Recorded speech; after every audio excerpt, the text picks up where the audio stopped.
Watch the new Four Squares later today on most of these RBS stations. Next, betrayal and remembrance in the continuing saga of love and life in Morningside. Move on up to RBS.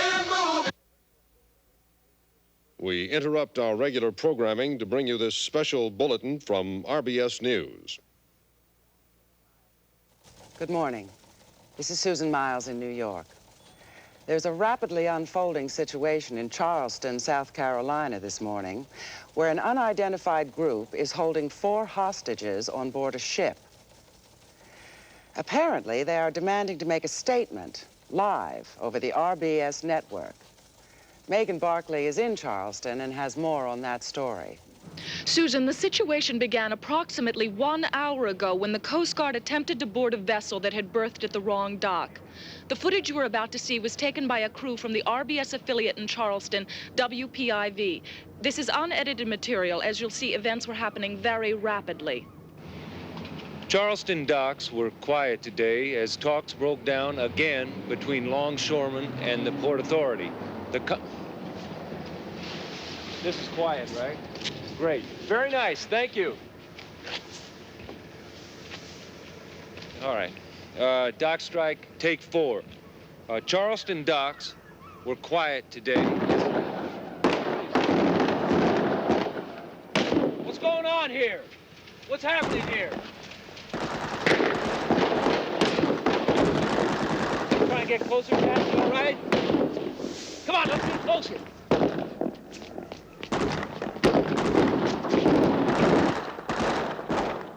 Get that guy up there, get that guy up there.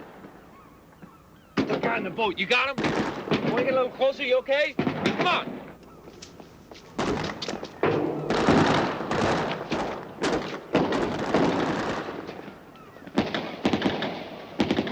That guy's got an Uzi, man. I think he's got an Uzi, come on.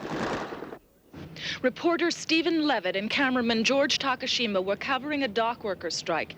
Instead, they found themselves in the midst of a gunfight. What the hell is going on here?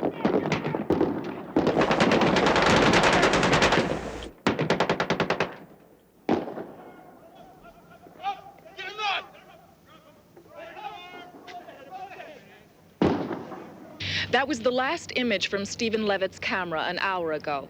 However, in a bizarre turn to an already bizarre situation, Stephen Levitt was not the only person recording that gunfight.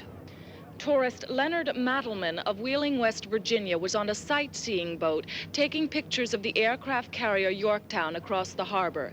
He heard the shots behind him and focused his Super 8 on what was happening. Mr. Mattelman caught on film what Stephen Levitt couldn't, the appearance of 2 more gunmen on the dock who took Levitt, his cameraman, and the 2 remaining Coast Guardsmen hostage. Mr. Mattelman was flabbergasted at what he saw. When I first saw what looked like a kidnapping, I took the pictures with my camera.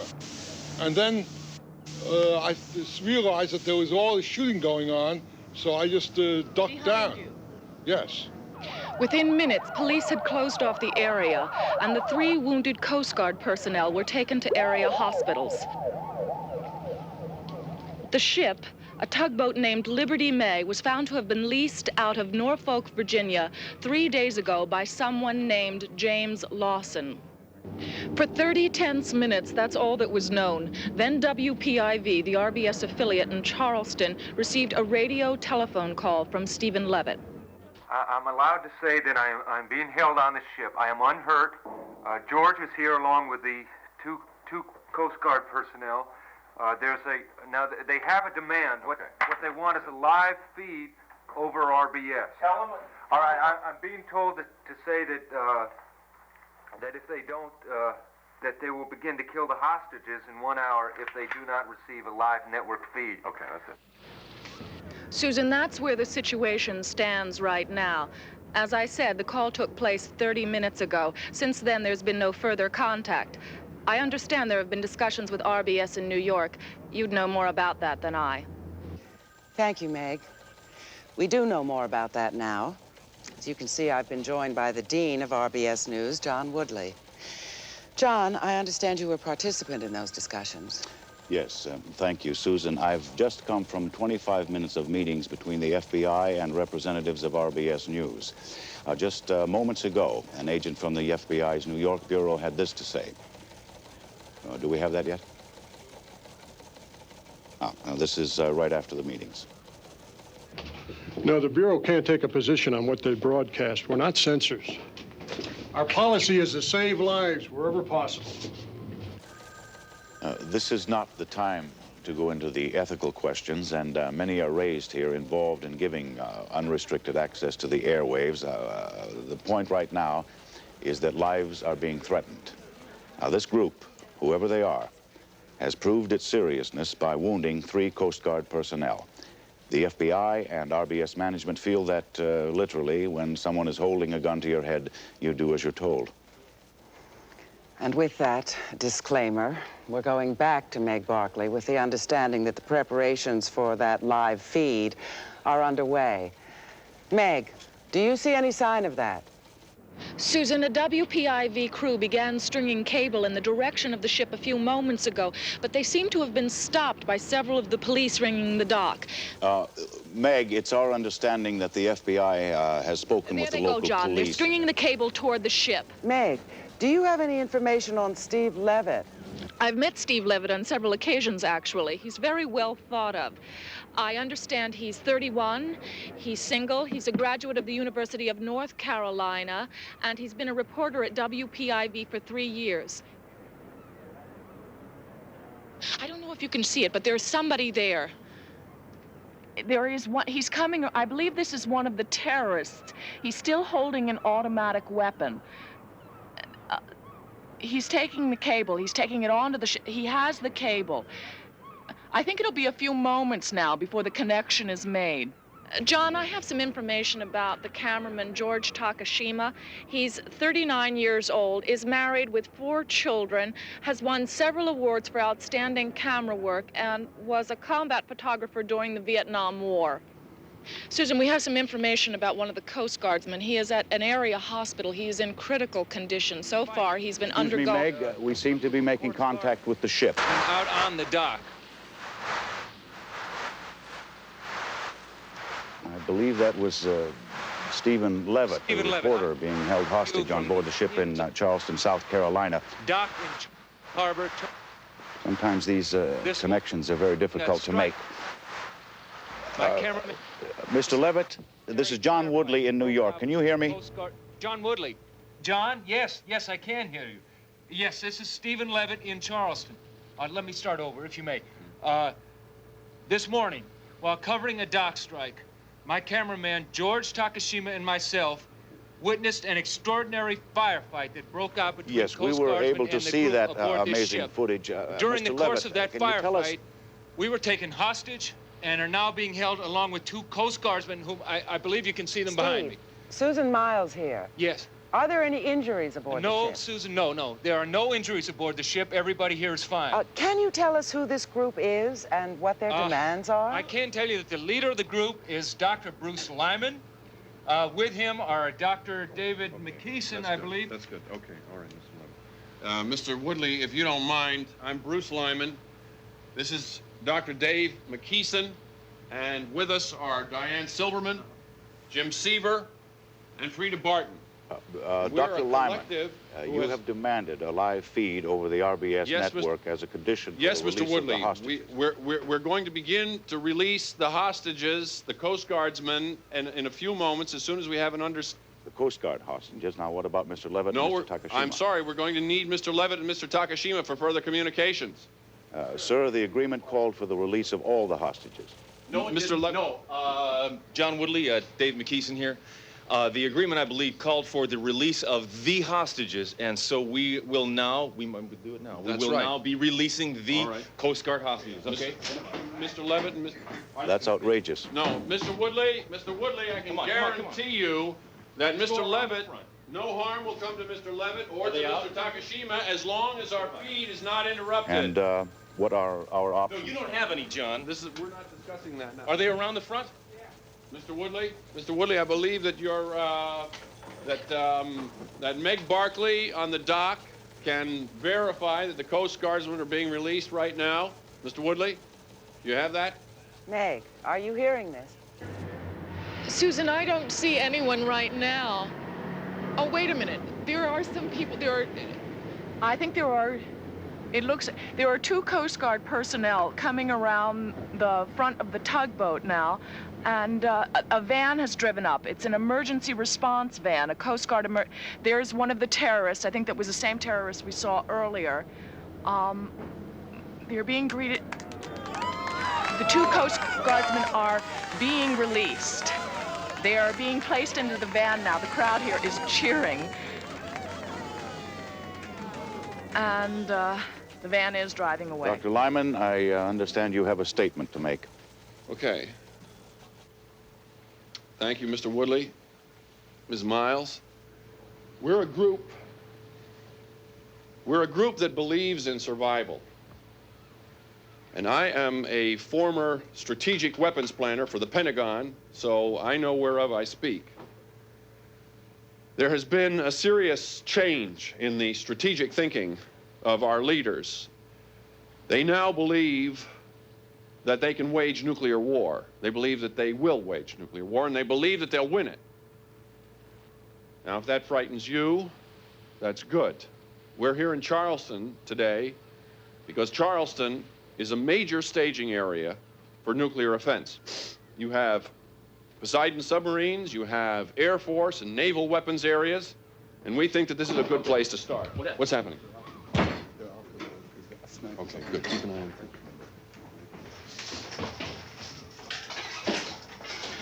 So Charleston is the place for us to start. We have a demand. We want the detonating modules from every single nuclear warhead in the Charleston area, and there are 968 of them. We want them delivered to this dock by 4:30 tomorrow afternoon so that we can take them out to sea and destroy them. This is known as unilateral disarmament. It's the first step on a long road. With Charleston disarmed, the Soviet Union can take steps to do likewise with their westernmost installations. And we believe that this action, as radical as it is, can set in motion the most dramatic movement for peace in the last 30 years. All right? Good. But if our demands are not met, it means that our government is willing to throw away the lives of the people of Charleston. It means that our leaders have not yet awakened to the grave dangers that are facing all of us. Listen to me closely once again. My colleagues and I have constructed our own nuclear device and placed it on board this ship. If the detonators are not delivered by 4:30 tomorrow afternoon, or if our exit from the harbor is blocked in any way, the device on board the ship will explode at 6 p.m. tomorrow. And believe me, it will illustrate what it is we all have to fear. I think we do this not in anger, but as a desperate plea and in hope of lasting peace. And I believe that that's all that there is to say at this time. Thank you.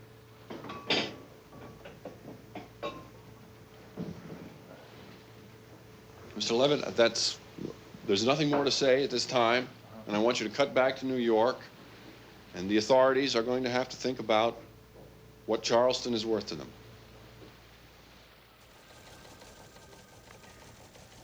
What you've just heard is a statement by a group of, well, terrorists, I guess you'd have to call them, John, who are holding 4 hostages aboard a ship in the harbor in Charleston, South Carolina. Well, Susan, nuclear terrorism is something that this country has feared for a long time. Let's make this clear.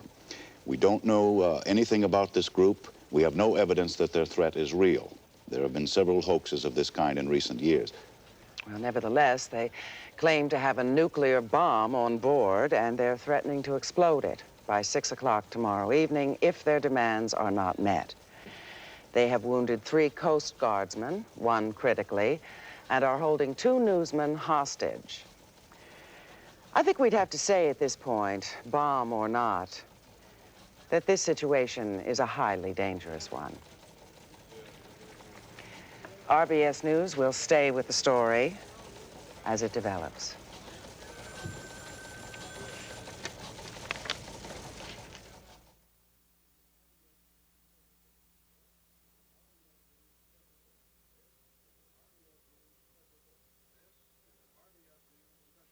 This is an RBS News special bulletin. John, while we wait for this briefing from the Department of Energy, and let's stress once more that there is no indication so far that there is a bomb on board that ship. Presumably, the briefing will address itself to that question. Let's go back to Meg Barkley in Charleston, where a group of terrorists is holding 2 hostages. Meg, have there been any further developments? Excuse me, Susan, there are so many walkie-talkies around here, it's difficult to hear. Are there any further developments in the situation? Susan, as you can see, the major change here is the number of people surrounding the dock and the snipers who have taken up positions in the roof of the warehouse next to us. There has been no activity on the ship, no sign of life whatever, but that has not deterred these hundreds of onlookers. It's curious, really, John. You mentioned the proud nature of the city. There's not been a lot of panic here. Some people did choose to leave, but most simply do not believe there is a threat. Well, we have the Navy here. We have civil defense. I wouldn't leave just because of a few false rumors. We've been here over 200 years. Local historian Dr. Charles Eastman. Well, Charlestonians, I believe, have a little fear of disaster. We've been through many disasters in our several centuries. There have been the Indian Wars. There was the invasion by the British. There was the late unpleasantness with the North. You recall Fort Sumter. Walking into Charleston is like walking into the 19th century. It has perhaps the most aggressive Excuse me, Meg, we're going to have to break away. Leon Patterson is at the Department of Energy with a briefing about to begin. Susan, Walter S. Leteau is the spokesman for the Department of Energy. Apparently, this briefing will center on the... I believe we're about to begin. Oh, yes, ladies and gentlemen, please, I'm going to make a short statement. Regarding the situation in Charleston, South Carolina, the Department of Energy has investigated 85 incidents of this kind since 1974. In no case did the threat turn out to be real. We have no reason to believe that this situation is any different. I repeat, we have no evidence that the group on board that ship has any kind of nuclear device. Why haven't you had any briefings on the other 85? Because in the other incidents, you did not have a television network broadcasting the threat into every living room in America. Well, what about the rumors of an evacuation, sir? We have no plans at this time for evacuation. It is not possible to evacuate every city every time you have a threat like this. What plans do you have? Ladies and gentlemen, please, there are no more questions. Thank you very much. All right, that was Walter S. Leteau, spokesman for the Department of Energy.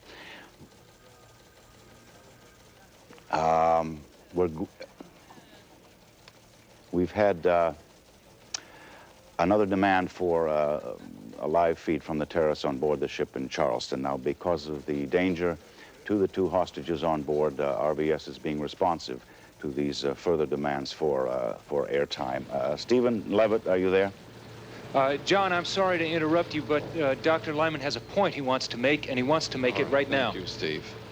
I don't get the response here. Nobody seems to be taking this seriously. Walt Leteau at the Energy Department and the FBI is still talking about negotiations. I'm known in the government. We're not crazies. There are about 6 advanced degrees among us. Dave McKeeson is known. Does everybody think this is a hoax? All right, listen to this. The bomb we have on board has 1/1,000,000th of the destructive power of the world's arsenals. Excuse me. Don't give a litany of things. Let me show you a thing. Why are you going through a litany? Russia and the United States can destroy 1,000,000 Charlestons. Where in God's name did they get all of that destructive power? Our aim is to stop it from being used. Persuasion has failed, guilt has failed, religion has failed. What else is there for us to do? They've heard the facts. I spent years designing those weapons for the Pentagon. I had my counterparts in the Soviet Union. Do you think we ever once considered the reality of the situation? Do you think that counterforce expresses the reality? They are not interested in the planning department. They're not interested in this. Then what? Steve, come with me, please. Bring your camera and let me show you something. You want to do that now? Come on. All right. I'm working up a program on this, and pretty soon you can just run it on the computer, and it'll pretty well predict what people will do. So, but right now, let me just show you. You have enough light? Is there? Can you see? George, you got just a second. I think we're all right.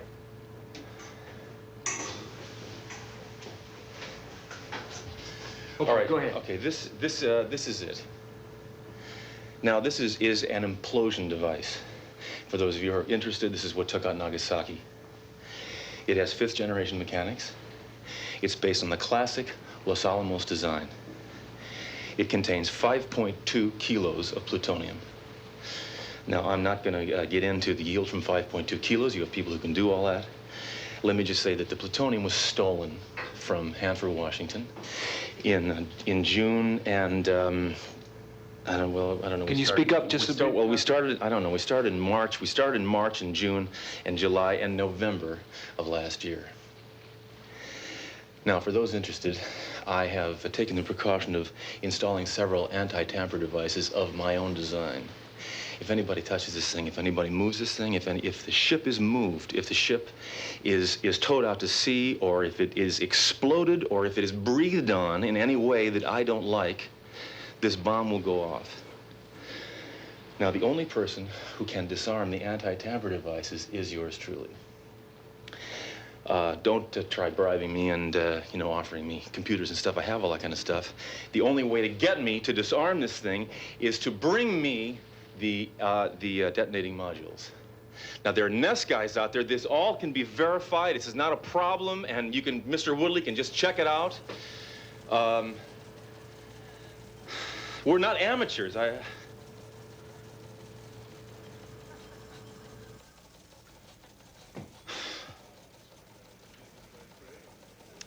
Well, the agreement, such as it was, gave the terrorists a live feed in exchange for the release of the hostages. Now, frankly, I don't think that sort of bargain includes this kind of gratuitous indulgence, if you will.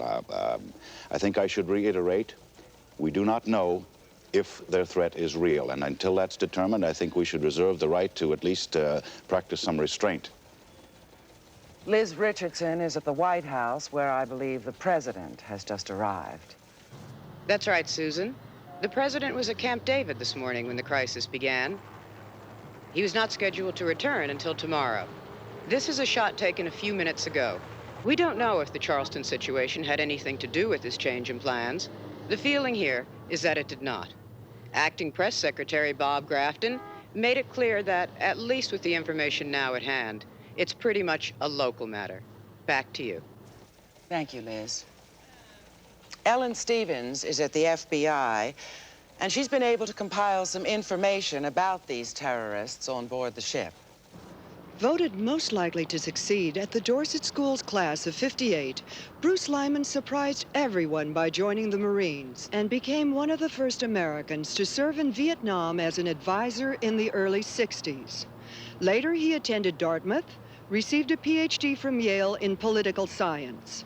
In 1969, Lyman became a consultant with the Severin Group, a controversial think tank in upstate New York with strong ties to the National Security Agency. Lyman then joined the Defense Department in 1975, becoming one of the top strategic nuclear weapons planners. In 1977, he testified before the Senate. Dr. Lyman, you are saying the yield will be greater? Senator, I'm saying the neutron weapon has a greater short-term yield. The distinction is important. Now, Lyman was instrumental in the eventual decision to build the neutron bomb. Then in 1978, for reasons unknown, he left the Pentagon. Soon after, he began to affiliate himself with anti-nuclear causes. In the history of mankind. And those of us who know what we have created have a sacred obligation to tell you, the people, so that you can tell our leaders, enough. The madness ends here. Bruce just got fed up, I think. You deal with these issues for so long, and then all of a sudden it just, well, you just lose it. In 1980, Lyman with several others broke into the Sand Island nuclear power plant and poured human blood into the main reactor cooling vents. In the resulting melee, several policemen were injured. Convicted of incitement to riot and assaulting a police officer, in a controversial decision, Lyman was sentenced to 4 years at Attica State Penitentiary, a maximum security prison in upstate New York. He served 14 months before an appeals court overturned the conviction. His parents, who still live in Mamaroneck, New York, had no comments on today's strange developments. David McKeeson, 36 years old, a nuclear physicist, said to be brilliant, a top man in his field. He was fired from the Hanford, Washington nuclear weapons facility last year after taking part in public demonstrations against the MX missile. I mean, you're building weapons that will kill 10 million people in 3 seconds. You have to be really sure you're doing the right thing, that God's on your side. I don't think Dave was ever sure about that. Frida Barton, poet and political activist. In 1968, she received the Whitewood Poetry Prize for her collection entitled In the Shadow of the Dream. A well-known radical during the campus unrest in the 1960s, in recent years she has moved into more extreme forms of expression, joining the Communist Labor Party. Several years ago, she was implicated in the Garthwaite bombing in New York City, when a homemade bomb exploded in a basement townhouse and killed 4 people. She has been underground ever since. Diane Silverman. With no criminal record at all, she is the most unlikely member of the group. RBS has learned that she is a married social worker from Penn Valley, a suburb of Philadelphia. Her husband met with reporters earlier today. She knew Bruce Lyman for a long time, since graduate school. Were they romantically involved? What was the name of the organization? Of course they were not. What do you mean romantically involved? They were students together. James Seaver, the unknown variable. The FBI has been unable to locate any record or history of this last member of the group. Without further identifying characteristics, it may be some time before we know anything about him at all. What brought this group together? Is their threat real? And if it is, where did they get the funds to build it? The FBI has no answers, and no answers either for the biggest question of all. Why? Why would a respected planner and a brilliant scientist threaten to blow up an entire city? This is Ellen Stevens, RBS News. RBS News has just learned that one of the Coast Guardsmen wounded this morning, Mark Harris, has died of his wounds. Harris was hit twice, once in the shoulder and once in the head, and never regained consciousness. Of the other 2 Coast Guard personnel, William Joseph Gregson is in stable condition, and Lyle Freeman has been released with minor injuries. Susan, it's very hard to escape the feeling right now that the ante has been upped considerably by this tragedy. Even if the situation is brought under control, these people on board that ship now will stand trial for murder. I wonder if this will have any impact on their intentions. Maybe Steve Levitt can shed some light on this.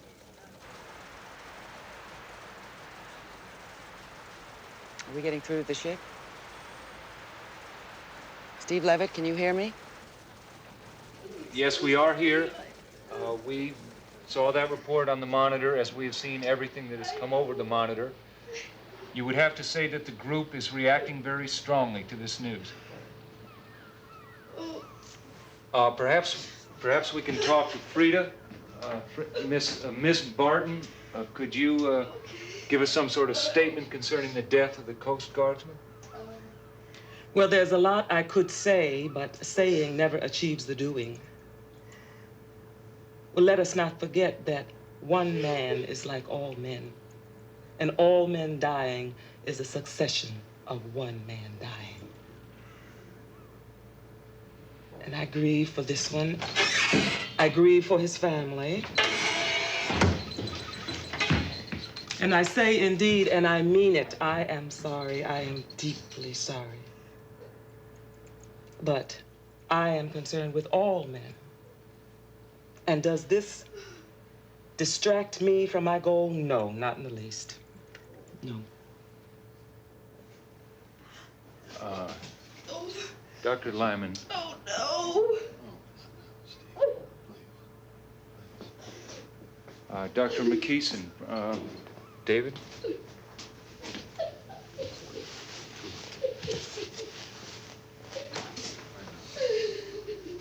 Susan, I would have to say that the group is affected. They're just not talking. Excuse me, Stephen, we're going to have to break away. Morton Saunders is at the Capitol with what I believe is something on the stolen plutonium. Morton? John, the tangled halls of the Capitol hardly seem the place to uncover stolen radioactive material, but we'll take our leads where we find them. I'm holding in my hand a confidential memo written by a Senate aide. I can't say who. A memo which confirms that more than 5 kilograms of plutonium were found missing from the Hanford, Washington facility in January of this year. Morton, if I understand you correctly, that's in keeping with Dr. McKeeson's claims of when and where he obtained the plutonium? That's correct, Susan.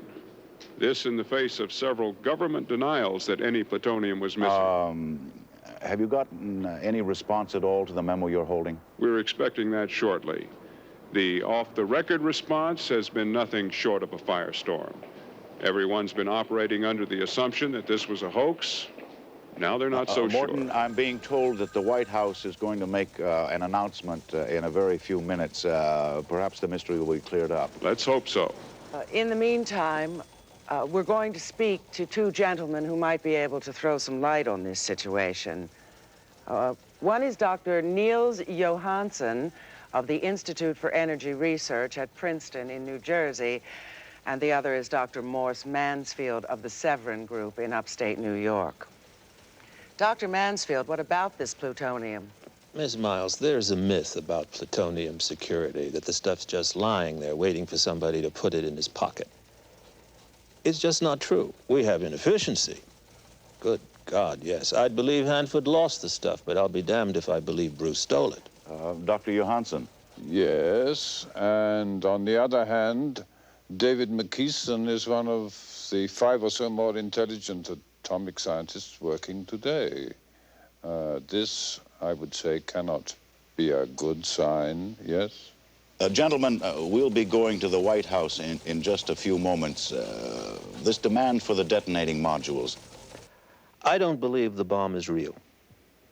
We're witnessing an extraordinary kind of bluff, a poker move, simple as that.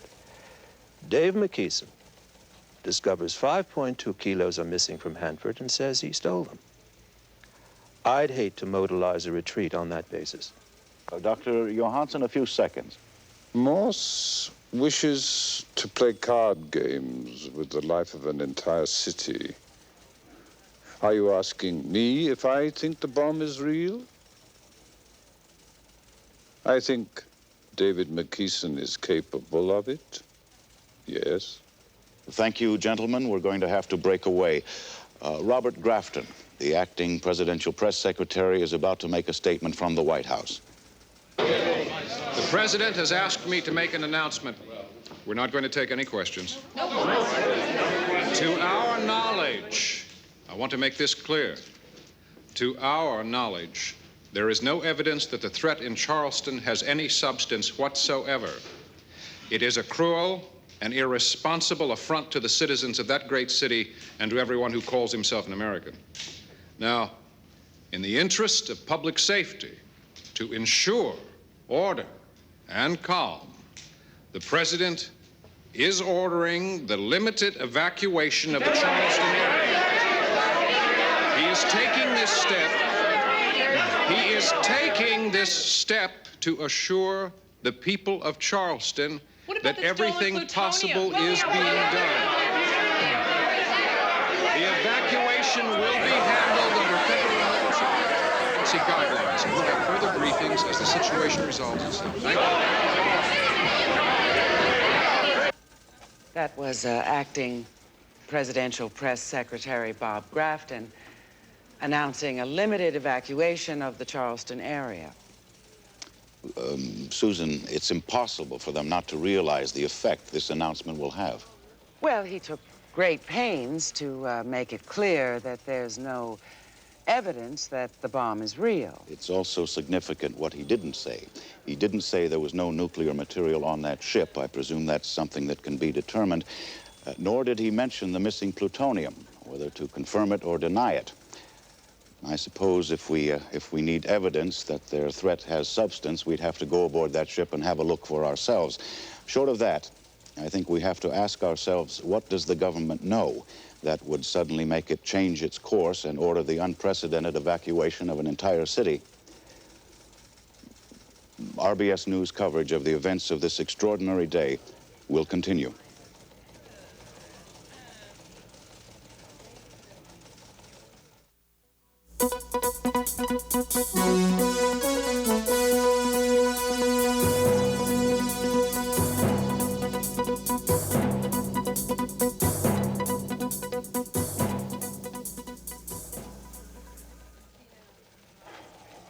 Well, it's now past midnight. If you've been with us throughout the evening, you'll remember the announcement heard earlier. Some of the most ominous words in American history, when nuclear terrorism leapt from the pages of literature into stark reality. Walter S. Latow of the Department of Energy. That the Nuclear Emergency Search Team has reason to believe there is fissionable material on board in the configuration of a bomb. The pictures that came in soon after, the astounding live coverage as a city was plunged into chaos. Evacuate your homes as safely and as quickly as possible.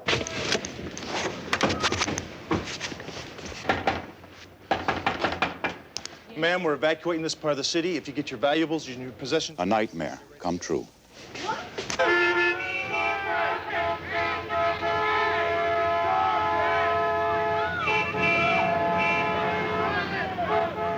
And amid the panic, there was violence. One man shot another motorist who had rear-ended him. Looting was widespread as the city emptied out.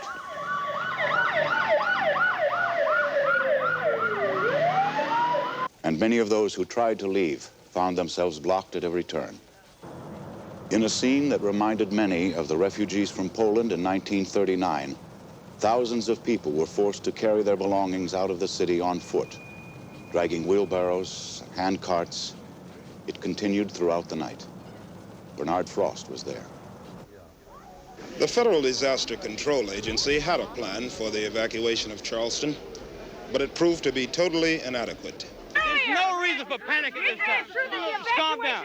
I've already made a... The plan, copies of which have been obtained by RBS News, did not account for possible interruptions of the traffic flow.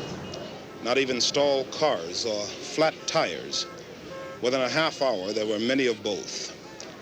Outside the city, hospitals and high schools were quickly converted into evacuation centers. But shortages of space and supplies soon became critical. National Guard troops were brought in to keep order. The sense of shock is mounting. In the hundreds of evacuation centers around the area, there is a mood of helplessness and anger. Anger at authorities who seem unable to cope with the level of chaos, but most of all, anger at a small group on a ship in Charleston Harbor. I think they're crazy, I really do. I mean, what kind of people would do that to a whole city? Bernard Frost, RBS News, outside of Charleston. As in Charleston, the mood of panic in Washington is matched by feelings of anger. When the announcement came at 3:30 today, the Senate adjourned in chaos. Burton Lamb of Louisiana was apparently so furious he didn't wait for his limousine to show up. Why isn't anybody wondering, or why aren't they thinking about what the role is of the communists in Charleston? Among the voices of rage, few counseled moderation. Earlier today, I spoke with Senator Ryan of Pennsylvania. Well, Morton, certainly we can't compromise the security of the United States. But on the other hand, I can't countenance the destruction of an entire American city. I don't envy the president on this one. Atlanta, Georgia, 290 miles from Charleston, presumably safe, even if the bomb were to explode. But you wouldn't know it from the citizens of Atlanta. I heard there was one close by here, too. By noon, the police department had logged 15 nuclear extortion threats. They're all hoaxes, but the government wants to check them out anyway. Atlanta's experience was repeated around the country. Washington, 8 extortion calls. St. Louis, 6. New York, 67. Yeah, it really makes them come out of the woodwork, doesn't it? In Philadelphia, as in other cities, churches and synagogues were filled to capacity as people try to find comfort. Observers say nothing has touched the American nerve like this since John Kennedy was assassinated. That feeling of helplessness and dread, the knowing that it could happen anywhere. It almost happened here at the Washington Monument not long ago, when a man claiming to have 1,000 pounds of explosives threatened to blow up the monument. The difference is Norman Maier had no explosives. Bruce Lyman does, of a much more threatening kind. That difference may yet rock the very foundations of our country. Terrorism has reached the atomic age. As this difficult, frightening day draws to a close, there is one subject we can't avoid discussing, and that is the horrible consequences for Charleston if, in the worst of all situations, the device on board the ship should explode. RBS science correspondent Arlen Surrey reports. Charleston, South Carolina, one of America's most beautiful cities, with an international arts festival, a strong preservation program, in many ways a secret city, untouched by time. While the city guarded its past, just up the river developed one of the nation's major nuclear weapons staging areas. Any ironclads cruising past the Charleston docks today are likely to be Poseidon submarines. This is the city that is threatened today. In many ways, a study in contrasts. RBS News, with the help of the MIT Physics Department, has prepared the following computer simulation of what might take place were the bomb to explode less than 17 hours from now. At ground zero, 0 hour, the fireball would begin. Its projected yield would be roughly equivalent to the bomb dropped on Hiroshima on August 6, 1945. Initial temperatures reach 10 million degrees. A heat pulse is traveling at the speed of light in all directions. Even a mile away, someone standing in direct line of the blast would be instantly burned to death. I was coming around the corner. There was this beautiful light. Then the burning came. My sister was ahead of me. I turned the corner. She wasn't there anymore. At ground zero, a crater has formed 100 yards in diameter and 50 yards deep. A blast wave is moving out more slowly than the heat, taking 2 seconds to travel the first half mile, destroying everything in its path. Beyond the first half mile, for another mile and a half, any building short of reinforced concrete would be severely damaged by the blast or destroyed in the firestorms that usually accompany nuclear detonations. National landmarks like Fort Sumter would be almost completely destroyed.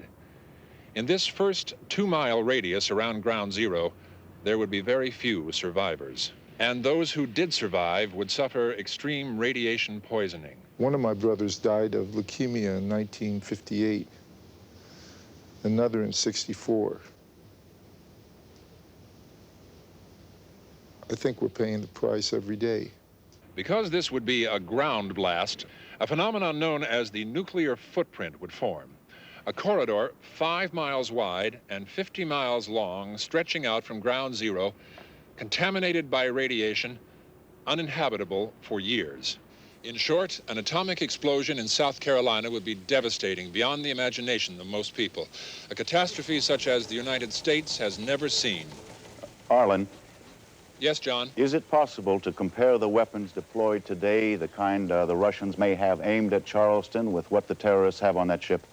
John, tonight, people who are 5 miles from the harbor would survive the blast, at least. If a Soviet 1-megaton bomb was dropped in the harbor, those people 5 miles away would be vaporized in the first 3/5 of a second. Thank you, Arlen. The situation in Charleston has many facets. Merritt Cunningham has a report on one of them. A gunfight in a harbor. A local correspondent happens to be on the scene.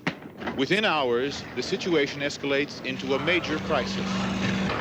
The National Guard is mobilized. A city is evacuated. And a small dock in Charleston, South Carolina, becomes the media capital of the United States. Anti-nuclear groups especially wanted to get their point across. That we're appalled at this kind of tactic. We're outraged that efforts of millions of concerned citizens have now been tainted by this abominable act. We're working for a real disarmament, a verifiable bilateral disarmament. It's sane and it's possible. And there were those who criticized the role of the media. Why give them the feed? Why do it? To save lives? Who says it doesn't cost more lives this way? As things escalate, as people do more and more outlandish things to gain the public eye. I'd take it out of the network's hand, if you ask me. I don't trust their priorities. Make it illegal. Just make it illegal to hand over a feed. But the feed was given. And this is the way the dock looks tonight. The spectators and demonstrators are still here. Some, it seems, prepared to camp for the night. But they're camped in front of the TV cameras, as if lured by the light and excitement. As if the coverage of the event were more important than the event itself. That's become a fact of life in stories like this. Television is a presence that no one can ignore, not the police, nor the terrorists. It has become witness to the story, yet part of the story. And it will probably remain that way as long as people watch the news. Merritt Cunningham, RBS News, Charleston.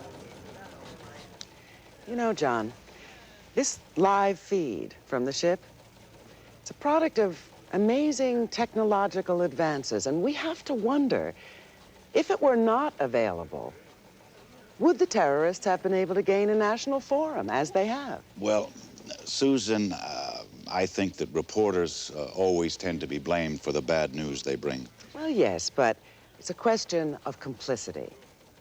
We have to ask the question if the news media actually contribute to the very situation. Excuse me, Susan, we're going live. We're being joined live by Stephen Levitt on board the ship in Charleston. Go ahead, Steve. Yes, John, the entire group has been watching the broadcast, and Dr. David McKeeson would like to make some kind of... I just wanted to say that I have been listening to what you've been saying about how the news media is taken advantage of by people, and that's not really a problem, is it? I mean, the news media is essentially show business, isn't it? I mean, you guys have agents just like actors do, isn't that right? No, does John Woodley have an agent? The ongoing crisis I here. don't. No, I'm not me. All right. No, yes, wait, here, wait. I would like to make a statement. I just want to say how much I love RBS News. And I didn't believe any of those stories about how John Woodley got mad when Susan Miles became a co-anchor person. Those stories were circulating. That's not true, John. You didn't get mad, did you? And one more thing. I love this logo with America Under Siege. What are you... With music in the background, and it just gives me chills. It makes me real proud to be a part of this whole thing. It never ceases to amaze me, the ability of the news media to trivialize any event of any significance, any meaning. It just, I don't know, it's what? What are you doing, Dave? People are talking about us like we're doing some sort of bad thing and a terrible thing, and we are trying to do something we are making a statement.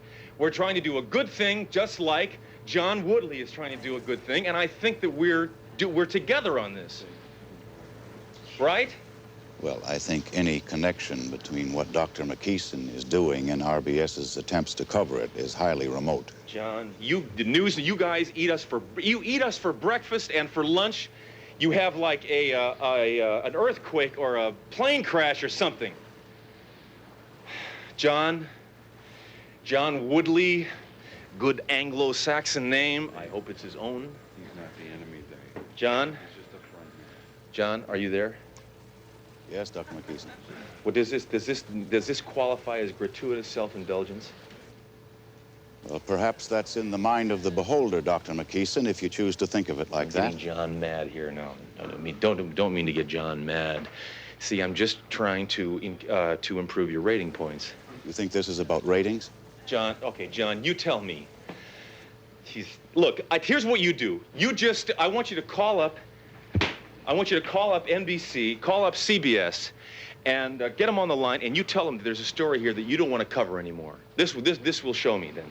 There's a story you don't want to cover. Take Steve out of here. Steve has really doing a great job, and I know that if he stayed here, his career would be made with RBS. But if it doesn't mean rating points don't mean anything to you, then what I want you to do is cut me off. Just pull the plug. I mean, if you're so righteous, if it doesn't matter to you that the entire country is tuned to RBS for exclusive coverage, we'll just end it. I mean, NBC would kill its mother for this footage. Any of them would. So, but if it doesn't matter to you, fine, then cut it off. I would like to see RBS willingly give up exclusive coverage. This would be interesting. Let's see it.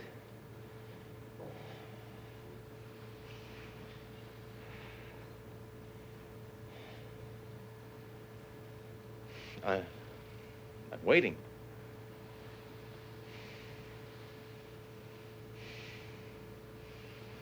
Well, I guess we all know where we stand, don't we?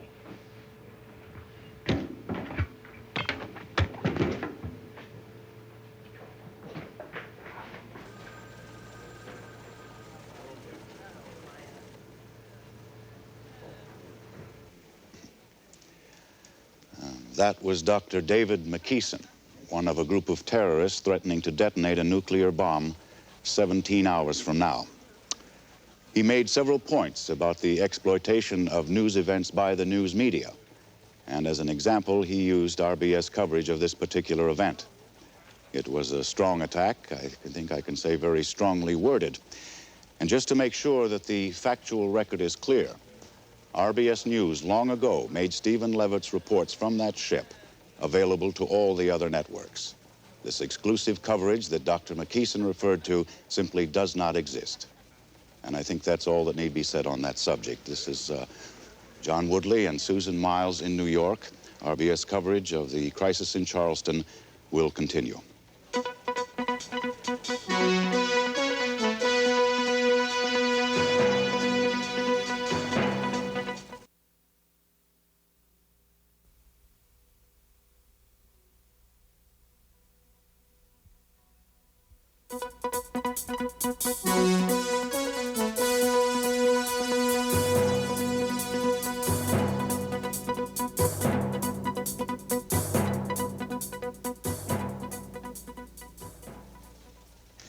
Good morning. This is Susan Miles and John Woodley in New York on this, the second morning of a crisis that has riveted the attention of the world. In Charleston, South Carolina, a group of terrorists are demanding that unless the area's nuclear weapons are disarmed, they will explode their own nuclear bomb. The President is ordering the limited evacuation of the Charleston area. And now, as the second day has begun, another frightening development in Charleston earlier this morning. It began at 7:43 this morning, a news helicopter venturing too close to the ship. James Seaver, the silent terrorist, made himself heard at last with a vengeance. It's going down! Down! After a tense and sleepless night, Seaver seemed all at once to succumb to the pressure. Bruce Lyman, the leader of the group, was unable to calm Seaver down. Stephen Levitt attempted to help. A scuffle broke out. Seaver demanded a microphone, claiming he had a statement to make. You too, because you work for them, man. You work for them. The ones up there, because I've seen what goes on your channels, and because it's all like the same thing, you know. I've seen you guys. You have some guy on there, and then you start laughing at him. The next thing you know, I've seen it, man. He proceeded to issue a strange and seemingly irrational string of demands. I want a Porsche, and I want $340,000. After half an hour, Seaver abruptly stopped talking and sat down. This doesn't mean anything. Jim is, he's a sensitive guy, and nothing has changed. But as the morning wore on, it became clear things had changed. Diane Silverman, one of the terrorists, requested a telephone hookup with her husband. David, I don't know if I'm... The kids are watching, aren't they? Yes, they've been watching. They're seeing everything. They're watching now. An FBI negotiator was called in as it seemed Diane Silverman was about to give herself up. By 9 a.m., the government itself seemed uncertain, faced as it was by a group whose behavior was becoming increasingly unpredictable. This morning's events in Charleston cast a pall on an already gloomy morning in Washington. Members of Congress are only too aware that the authorities in question have had nothing public to say since the crisis was recognized at 3 p.m. yesterday. John Morgan of Kentucky apparently knew some of the answers, but he wasn't letting on. There's going to be a settlement. There's going to be an accommodation. Now, I think what the accommodation is, let's just stay calm and have faith in our president. That's all that there is right now. We'll be back with you when we have more. Thanks very much. 2 words: accommodation, settlement. As near as can be seen, they indicate the government's direction in the handling of the Charleston crisis. Those arguing against such a course have yet to come up with any other options. The president himself has apparently decided that an armed attack on the ship would be too risky. This is Morton Saunders, RBS News, the Capitol. RBS News has learned that at 8:10 this morning, the president ordered the nation's nuclear forces on full alert. Apparently, the move was made as a signal to the Soviets that the United States defenses are still intact. Whether they will remain intact or whether the rumors of accommodation with the terrorists are correct, no one can yet say. Jonathan E. Herman, RBS News, the Pentagon. The terrorist who fired at the helicopter this morning, James Seaver, has finally been identified by the FBI. Ellen Stevens has that story. James Seaver. Until he showed his face this morning and started speaking, the FBI had no leads in their efforts to identify him. Then at 9 o'clock this morning, the FBI received a phone call from local authorities in Elmira, New York. James Seaver was recognized as the man convicted in 1971 of wounding bank teller Martha Verona during a robbery that was photographed by security cameras. Under his real name, James Anthony Stromer, Seaver had been sentenced to 25 years at Attica State Penitentiary. Stromer was still at Attica in 1979 when Bruce Lyman served 14 months for incitement to riot and assault. Ex-cellmate Jimmy Lennox. That guy is a walking psycho ward. That's about the best way I could put it. He's a nut. Ellen Stevens, RBS News, the J. Edgar Hoover Building. There are about 140,000 people now in evacuation centers and private homes outside of Charleston. Bernard Frost reports on the conditions there. The problems for those who have left have been staggering. Not enough food, not enough clothes, not enough medicine. After 19 hours of evacuation, the situation in many centers is critical. Families are still separated. I tried to get in touch with the school to find out what happened, but they can't tell me anything. They were put on buses and hauled away, but I don't know where. How are we going to feed 150,000 people? But the federal government has been bringing in supplies around the clock from all across the country. This rock is Jesus. And Indeed, amid all the suffering and panic, not all the emotions have been negative. The evacuation centers have been witness to sometimes amazing examples of humanity and self-sacrifice. People giving up food for others. People giving up clothing so that others will not be cold. Indeed, those who feared that this crisis would bring about a general breakdown of society have been proven resoundingly incorrect. And grip their soul,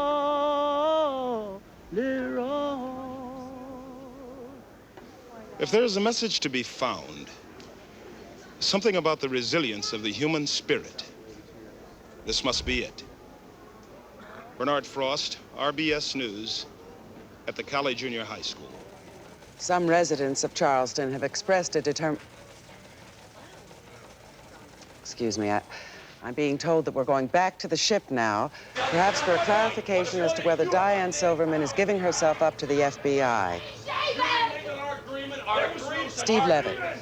What? Our agreement that says yes. Maximum dose round demonstration. What am I doing? Throwing up my guts for 17 days. Yes, Susan. Susan, I'm sorry. It's very hard to hear you right now. Is What? Diane Silverman still speaking with the FBI? No, she's not. She's staying. I say we've been hearing here some on board the reports ship. from Washington, hints that they may be moving toward a concession to Dr. Lyman's demands. Dr. Lyman, we are hearing hints from the government now that they are about to give in to your demands. Well, it's lovely the way the government drops hints. I want to hear something. I don't want a feeding in here. No, come on. All right, okay, I'm doing it. I'll set it off right now, damn it. I'm going to do We've just heard Dr. McKeeson apparently threatening to detonate the nuclear device. I don't think I'm exaggerating when I say that the situation on board that ship is deteriorating rapidly. As the time of their deadline runs out, whatever intention they may have had, whatever message they may have wanted to get across, at this point, is totally lost. This is Susan Miles with John Woodley. RBS News coverage of the crisis in Charleston will continue.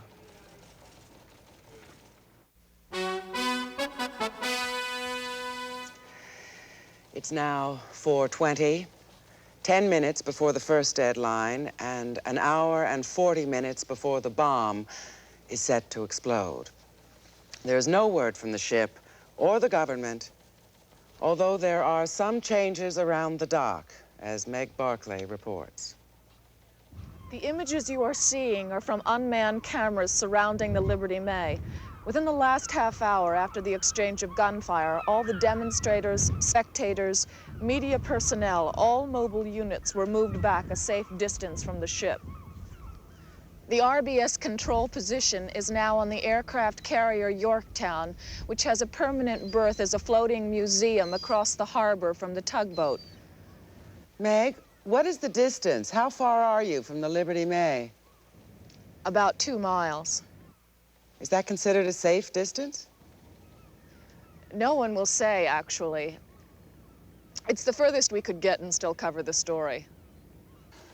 As time runs out, the gentleman sitting next to me may be able to provide some insight into what's taking place on the Liberty May. Dr. Abraham Shersma is a psychoanalyst in New York City. Doctor, the situation seems to have deteriorated rapidly aboard the ship. We've heard nothing at all for several hours. Well, we have a very volatile mix there. James Seaver's outburst. God forbid I should be the one to disagree with the FBI. But in my opinion, James Seaver is not the most dangerous member of that group. That distinction belongs, I believe, to David McKeeson. He is a man, obviously. He's been hospitalized for paranoid-type disorder, but I think what's more important than that is... Excuse me, Doctor, could you explain that in a little more detail? Well, a paranoid is somebody who takes threats that originate inside of his own mind, and he perceives them as coming from the outside world. so that an innocent comment, a chance coincidence of events can be interpreted as dire threats. But what I was trying to say, and I think this is more important, I understand that you have those 2 tapes ready. This is why he is dangerous. Maximum dose, ground blast, demonstration. What am I done throwing my guts up for 17 days in a row? That's it. I'm doing Hold it there, please. What did I bust my guts for? Throwing up for 17 days in a row. Could we have the other one, please? Evie, let's watch a nice movie. Set to some sort of nature or something. You need something. Whatever makes you comfortable. What do you need? No, I don't know. What do you need? I don't know. We'll stew. I need a white count. I need to find out. Hold it again. Now, I wasn't exactly sure what this meant last night, but with the other exchange this morning, and I've talked to a number of physicists about this, I'm quite certain that David McKeeson contaminated himself with plutonium while he was making the bomb. It's an unbelievably toxic substance that causes radiation sickness at first. That's what he means by the vomiting. And it's the later stages, though, that are really deadly. Usually leukemia within a year to 18 months. That's what he means by the white count. David McKeeson is a very dangerous man because he knows that he's dying already. The bomb doesn't hold any danger for him anymore. Excuse me, Dr. Shearsman. We've just made contact with the ship. We're going now to Steve Levitt live. Yes, Susan, it looks like it's down to the wire. Steve, it's quite a relief to reestablish contact. What was the problem? Well, Dr. McKeeson had decided that there was no more... Steve, we were worried that something had happened, on the ship. But it seems that things are actually calmer now than before. Well, there's no more shouting, if that's what you mean. But considering that it is 4:25 and there has still been no response, I could hardly describe things here as calm. Does anyone have anything they want to say?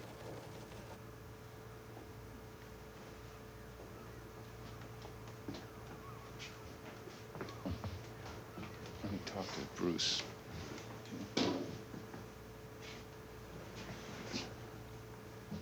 Dr. Lyman. Yeah. Well, they're psychoanalyzing us. It's kind of neat. 5 minutes to go and they're psychoanalyzing us.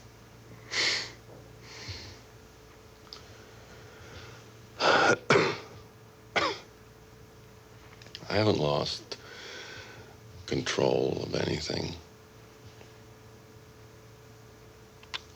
I never had it. But this group knows exactly what it came here to do. And we haven't wavered. My God, why don't you analyze a government, the most powerful government on earth, that sits and does nothing for 24 hours, and then ask yourselves who the real terrorists are? Excuse me. Well, we're seeing exhaustion take its toll, John. Complicating a situation that's already, complicated enough. Yes, indeed it is, and we have to wonder if I've just been handed this. I understand we're going to Morton Saunders at the Capitol right now. Morton? I can now say with almost complete assurance that the government is going to accede to the terrorist demands.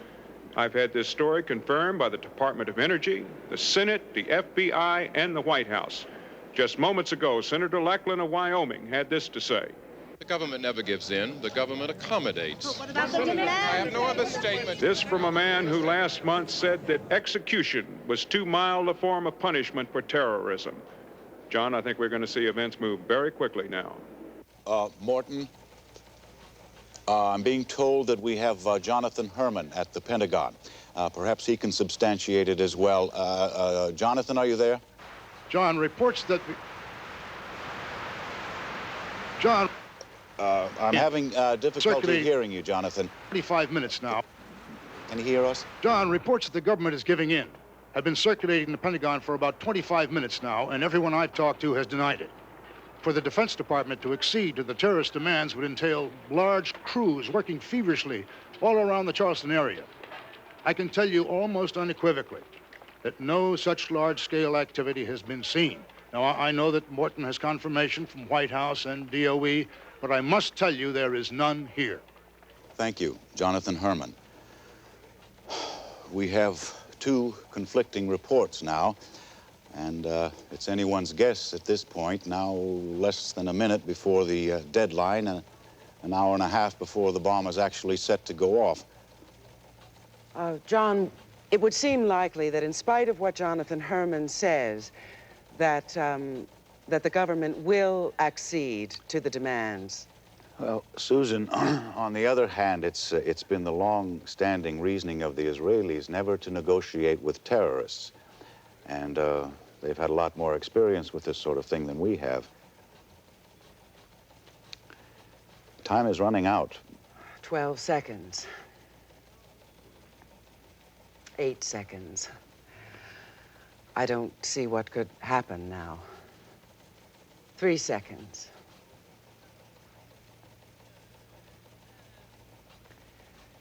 We have now passed the terrorists' first deadline. Is it possible there'll be no response?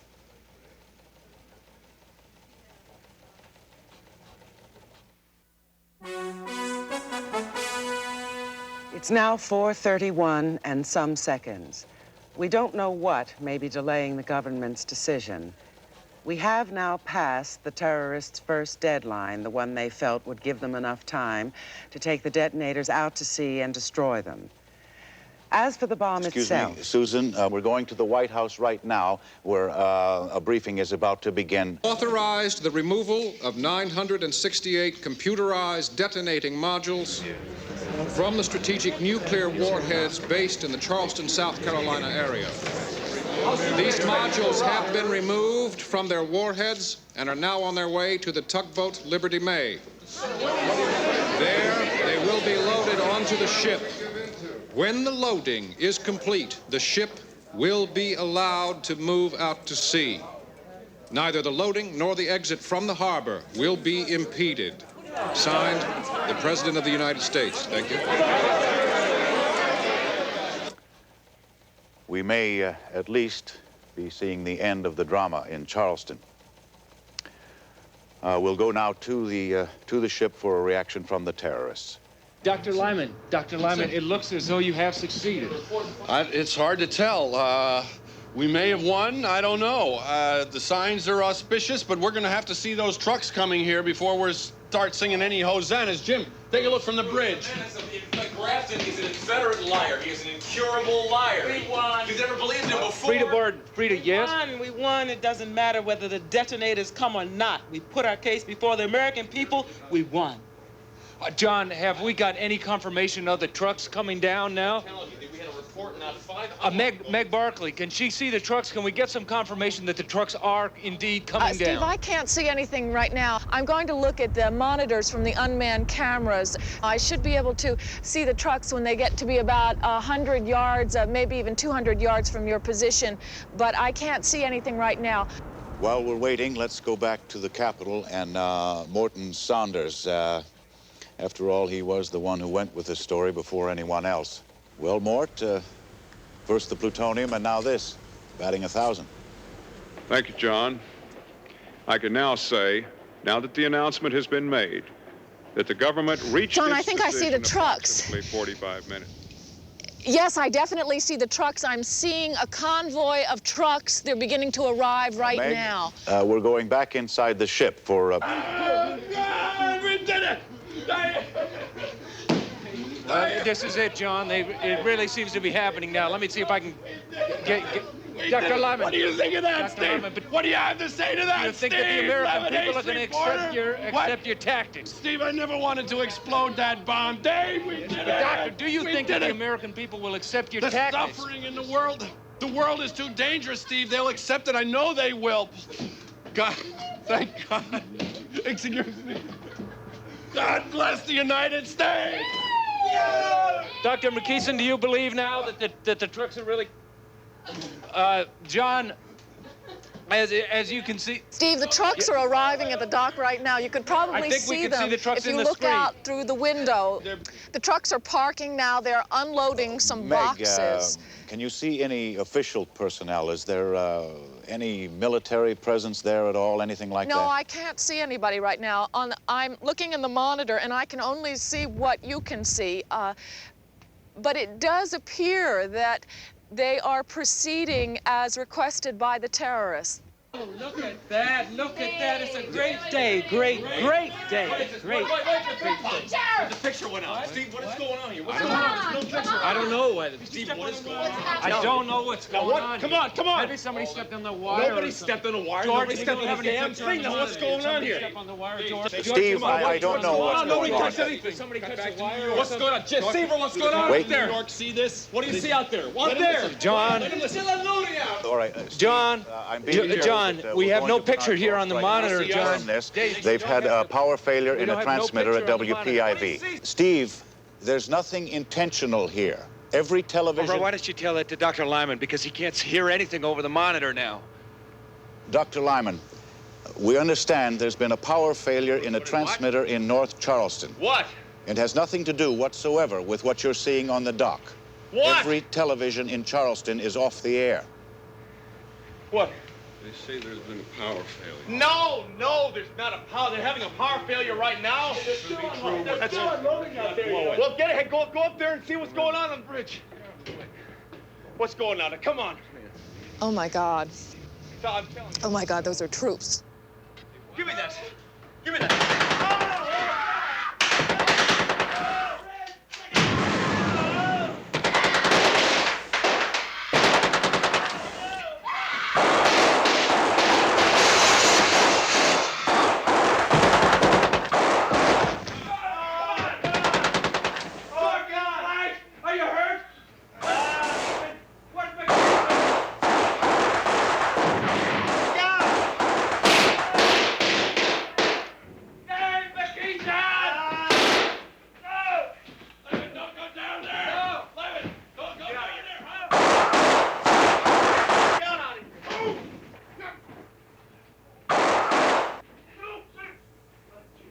McKeeson, don't fire!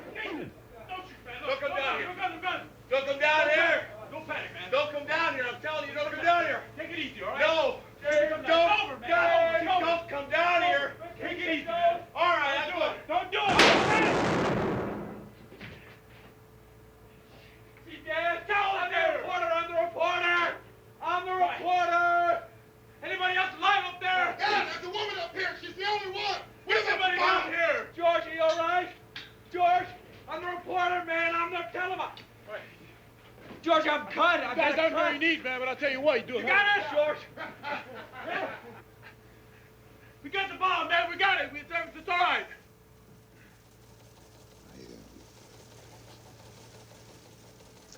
I don't think we've seen anything like this since the SLA shootout in '74, or the Patty Hearst. My God, it's a miracle those two weren't killed. Is Levitt hurt? Did you hear? He seems to have a cut. Came out of it with a cut. Well, what we've seen here is that the government clearly had this plan in the works for some time. Put one over on all of us. The announcement, the trucks bringing the detonators, I believe the word is diversion, and it just went off like clockwork. And the amazing thing is that the bomb didn't explode. Well, I suppose that could still happen. We have a 6 o'clock deadline before we get carried away. Meg, Barkley, are you still there? John, we were not able to see too much. Everyone here is just astounded, absolutely in the state of shock. We have been moved to a safer area of the Yorktown, the Fantail, but we're just so happy that Steve Levitt is safe. What a brave moment, and that the bomb did not go off. You can second that over here, Meg. Bernard Frost in the Cali Junior High Gym in Sweetbriar. We have some pretty excited people, as you can see. Back to you, Meg. They seem to be getting everyone off the ship very quickly now. And there's Steve Levitt. He appears to be all right. And his cameraman, George Takashima, who took those incredible pictures.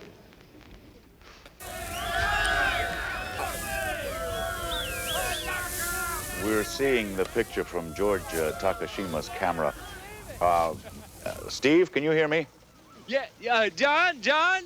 Steve, yes, you're all right. Well, John, we're all a bit dazed right now. I have a little cut. It's nothing serious. John, I never thought I'd walk off that ship.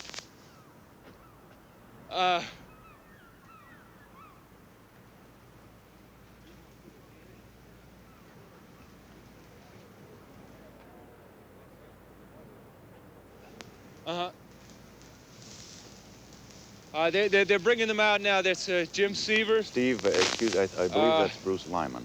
That's Diane Silverman, I believe.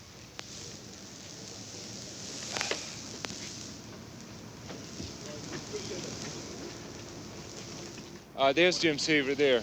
He's coming out now.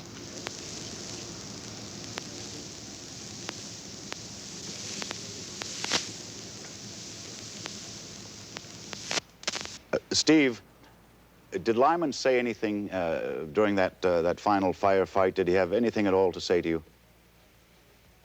Well, no, to tell you the truth, John, we were all so worried about being killed at that moment that I wasn't able to hear anything that Dr. Lyman may have said. If he did say anything, That cheering that you hear is for the Delta Commando team, I believe, and not for Frida Barton. Frida Barton is now being taken away by the Charleston police. Thank you, gentlemen. Thank you. Thank you. Have one on me, all right? Steve Levitt and George Takashima are safely off the ship, and the authorities have taken over. All that remains now is for the Nest team to begin disarming the bomb. Steve. John, the Nest team is now approaching the ship. They're going inside the ship now. What we're seeing now are members of the Nuclear Emergency Search Team. This is a highly classified group. They've been organized, I think, 10 years or so. They're in a constant state of preparedness to deal with anything concerning nuclear contamination. Considering it's now just before 5, and the bomb, as far as we know, is set to go off at 6. They certainly have their work cut out for them. We try to avoid words like courage and human spirit. I think as we watch these men board the ship, knowing the responsibility lies solely on their shoulders, those are the only words that come to mind. RBS coverage of the crisis in Charleston will continue.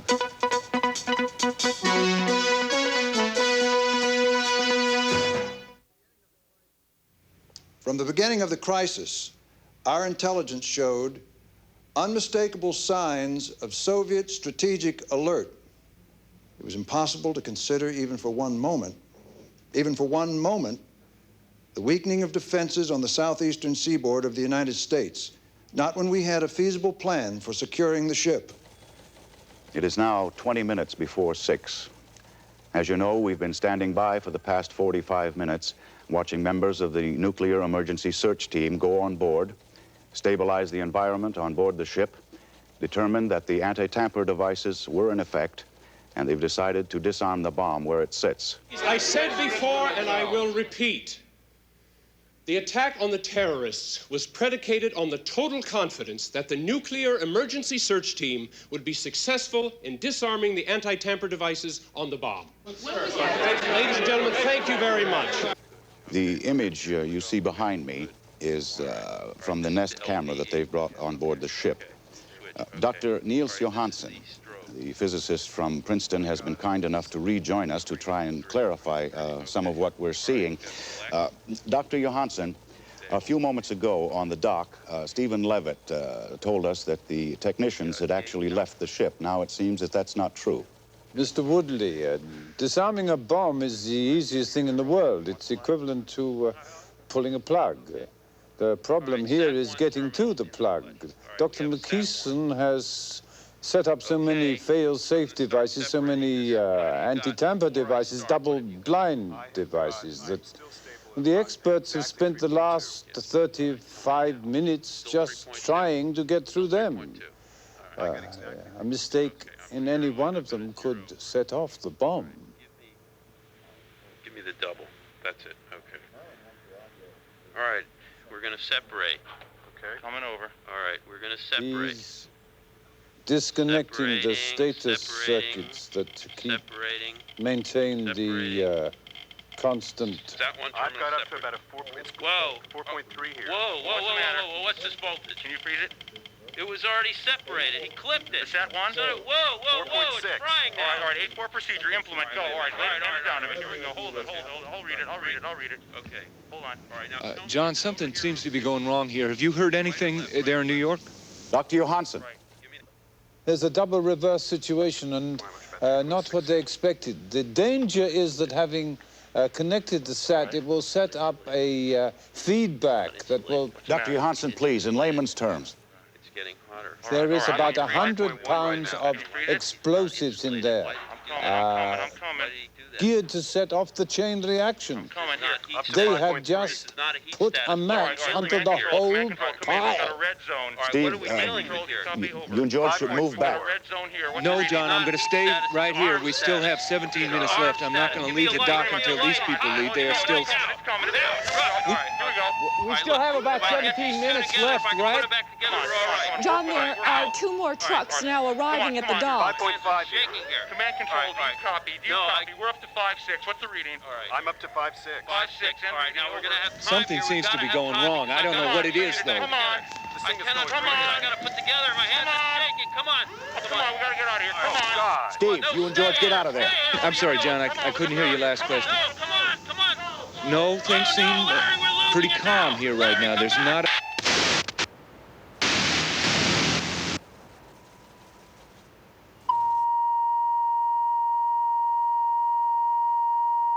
Oh, somebody get me some information, damn it! The hell is this?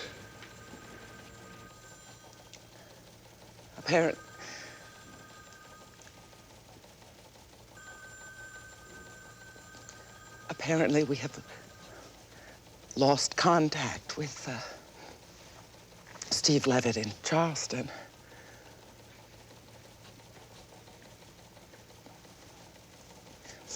It is possible that there's been some kind of detonation.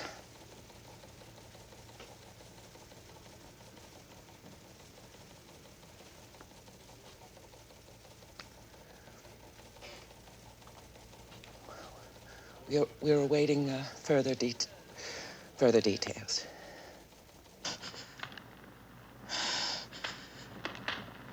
Okay. Meg?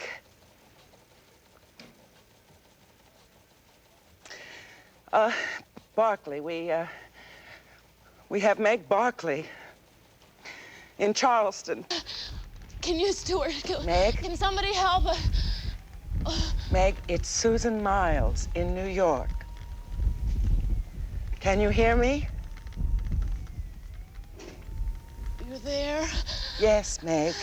Susan Miles in New York. Can you hear me, Meg? It's... Oh, my God, it's, Meg, please tell us what happened. We saw it, didn't you see it? Look. Look. Meg, Meg, come back. Look. Just look at it. It's on fire. Everything's on fire. Oh, my God. They told us. They did tell us if it happens, you know, nobody took it. I mean, I didn't take it seriously. If it happens, don't look at it. Somebody said that once, so I threw myself down and Bobby didn't, and he's dead. Stuart's okay. He has the camera. He's okay. I'm all right. I have this,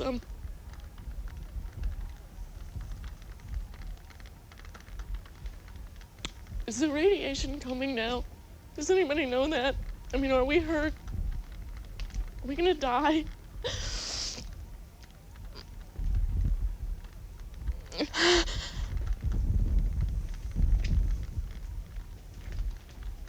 Oh.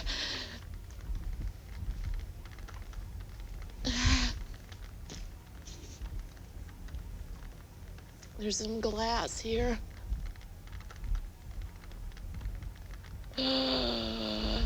There's some glass here on Bobby's back.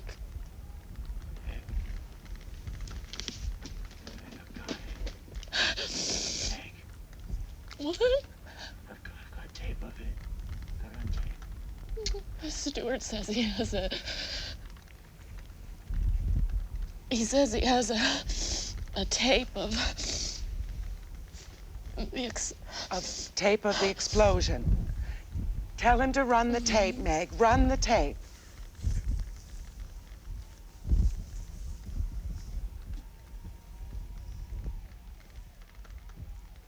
They want you to run it.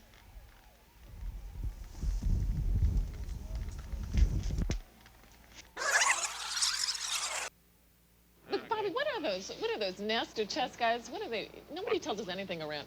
Hey, Stuart, can you see what's going on?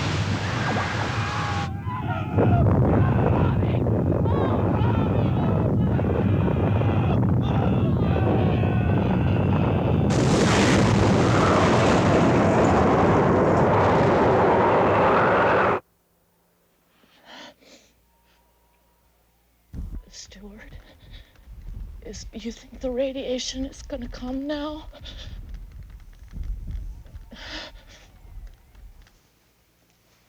John,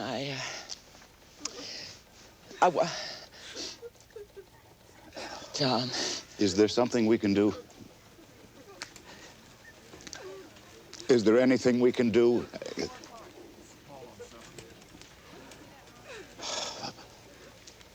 There's got to be something we can do. Now, someone figure out what we're supposed to do.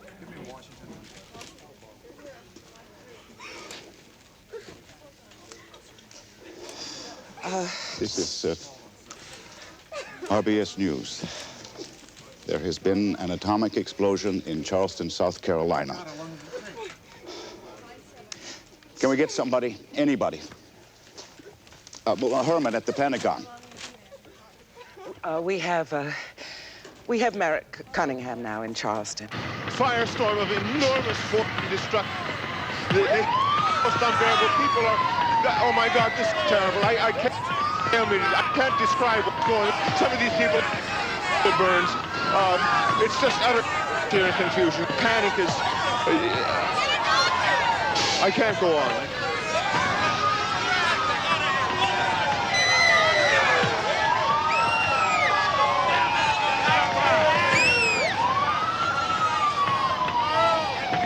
The city's on fire. John, this is hard. People are standing here watching the city burn. The injured are beginning to arrive. Excuse me. My God.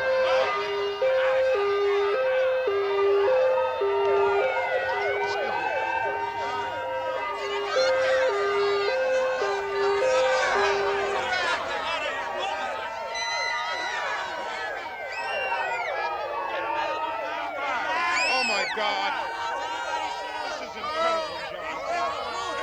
my years of I've never seen anything like it. It's incredible. People are burned beyond recognition. They're trying to help out. I don't know what. We're going to the White House now. The White House briefing room. Robert Grafton.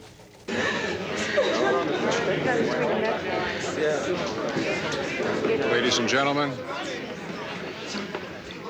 we have just received word from Charleston, South Carolina, that a nuclear detonation of undetermined magnitude has just taken place a few moments ago. We don't know anything else, except that damage and injuries are expected to be extensive. The Army is already airlifting support to the area. I'm not going to say any more at this time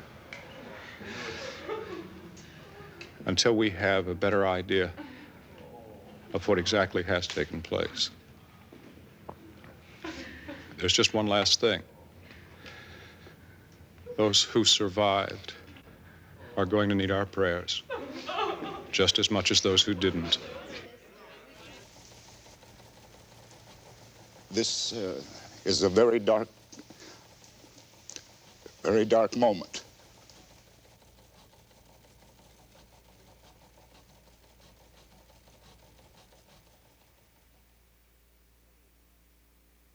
Good evening. This is Newswatch. Emergency efforts continue in Charleston, South Carolina, where 3 days ago an atomic explosion destroyed the heart of the city. Estimated at a yield of 23,000 tons of TNT, the blast was seen and heard up to 400 miles away and created a firestorm that is still burning in several areas. Due to earlier evacuation, the number of dead is estimated at less than 2,000. But at last count, there were more than 25,000 injured. Many of those are burned and have been flown to hospitals around the country for treatment. But altogether, the burn care centers in the United States have only 2,400 beds, less than half the number needed for the victims of the Charleston blast. Because of onshore winds spreading fallout west of the city, 250,000 more people have been evacuated from outlying areas. In all, 500,000 are homeless. Scientists estimate that it may be years before the region is safe to reoccupy. Trauma care centers are being set up to care for survivors, many of whom are physically uninjured, but suffering from shock and delayed stress. Authorities are also caring for hundreds of children who are either orphaned or cannot find their parents. Counselors tell of recurring nightmares and shock. One child of 9 apparently committed suicide. After 3 days, the shock seems to be just setting in. Early talk of rebuilding has been forgotten in the wake of radiation estimates. Hundreds of thousands of refugees face the prospect of starting new lives elsewhere in an already depressed economy. As for Charleston itself, the city of gardens and narrow streets and beautiful old houses, that city is gone forever. A new city may someday grow there, years from now, or it may remain a desert. Whichever, the staggering loss of what once was can never be eradicated. In other news, more riots in Poland today as demonstrators clashed with police over working conditions at the Gdansk shipyards. Reports indicate at least 27 injured. The World Bank met in emergency session today, stirring fears of international panic in the wake of yesterday's surprise default by Peru on a $27 billion loan. I'm Susan Miles. More news later on most of these RBS stations. Good night.